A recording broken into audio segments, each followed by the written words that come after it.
So students, आज हम लोग जो टॉपिक डिस्कस करेंगे वो है orbital velocity. Okay, this is not visible.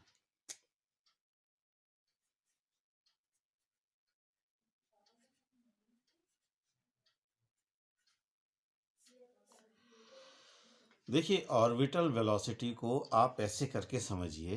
Suppose ये एक सरफेस है या ग्राउंड है हमारा, और इस ग्राउंड पर ये एक टावर है और हम इस टावर पे खड़े हुए हैं और हम एक ऑब्जेक्ट को हॉरिजॉन्टली थ्रो करते हैं. देन व्हाट विल हैपन, ये ऑब्जेक्ट यहाँ पर गिर जाएगा इस सरफेस पर. हम इसको थोड़ा और जोर से थ्रो करते हैं, ये ऑब्जेक्ट यहाँ पर गिर जाएगा. हम थोड़ा और जोर से थ्रो करेंगे, ऑब्जेक्ट यहाँ पर गिर जाएगा. ये तब है जब हम सरफेस को बहुत पास से देख रहे हैं. अब अगर हम इसी सरफेस को, क्योंकि ये सरफेस क्या है, this is basically our earth, हमारी अर्थ है. अब हम इसी ऑब्जेक्ट को थोड़ा सा आप ब्रॉड स्केल पर सोचिए कि क्या हो रहा है. What is happening here. This is our earth and this is what, this is that tower. और हमने ऑब्जेक्ट को फेंका, वो ऑब्जेक्ट यहाँ पर गिर गया. हम इसको और ज़्यादा स्पीड से, अगर हम इसको हॉरिजॉन्टल स्पीड दे के फेंकते हैं तो क्या होगा, ऑब्जेक्ट यहाँ पर गिर जाएगा, जस्ट लाइक दिस.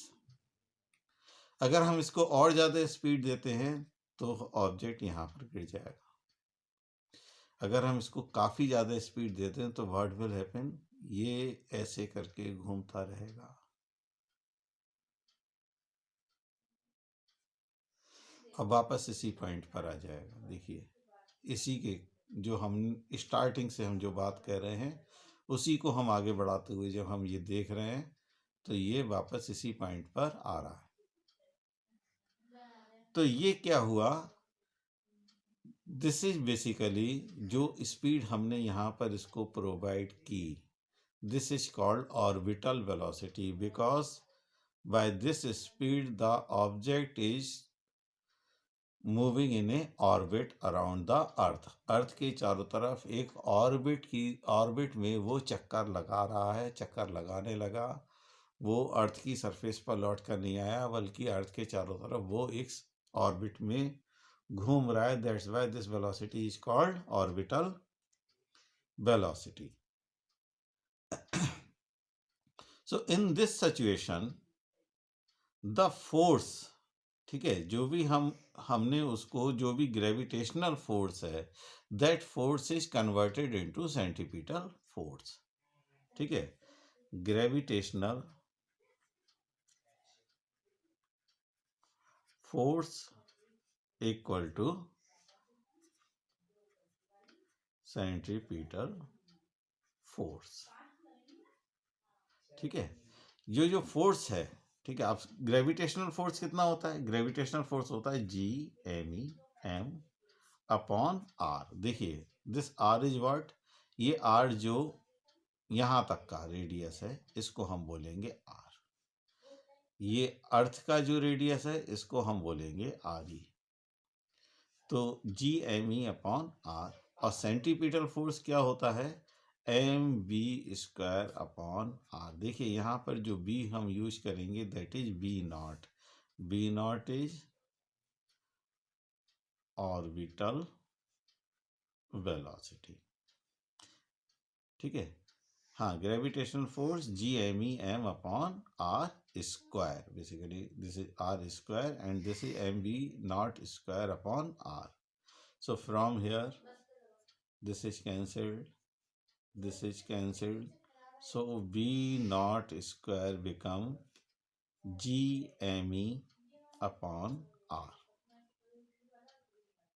ठीक है, तो यहाँ से हमको एक तो B0 का फॉर्मूला मिल जाता है R. If this height is h, then V0² become GME upon RE plus H.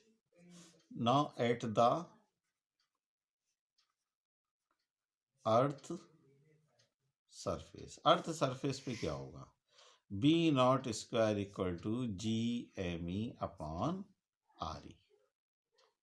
अब फिर से एक हमारा वही पुराना relation GME equal to GRE square, putting this value here GRE square upon RE equal to b naught square, ये cancel हो गया, and b naught square equal to under root GRE। देखिए अगर हम ये वैल्यूज रखते हैं यहाँ पर, this is 9.8 into 6.4 into 10 to the power 6, so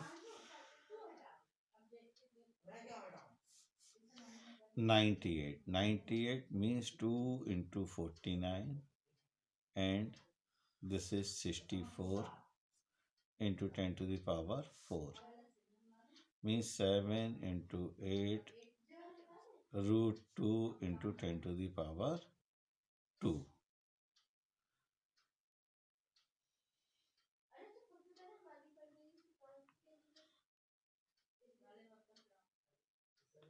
Into 1.414 into 10 to the power 2.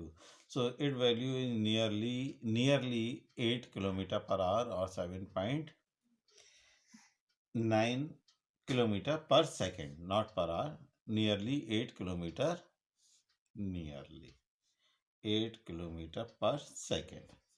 तो अगर हम किसी ऑब्जेक्ट को इस स्पीड से फेंकते हैं, हॉरिजॉन्टल स्पीड से, इस हॉरिजॉन्टल स्पीड से फेंकते हैं, तो ऑब्जेक्ट क्या करेगा, इस अर्थ के चारों तरफ रिवॉल्व करने लगेगा, घूमना स्टार्ट हो जाएगा, और वो उसकी ऑर्बिटर, ये कब है, ये हाँ ये कंडीशन, और कि ये हम कब यूज कर रहे हैं, at the earth surface means near the earth surface, not exactly at, otherwise near, this is ज़्यादा अप्रोप्रिएट टर्म क्या रहेगा, near the earth surface, this is not at, near the earth surface.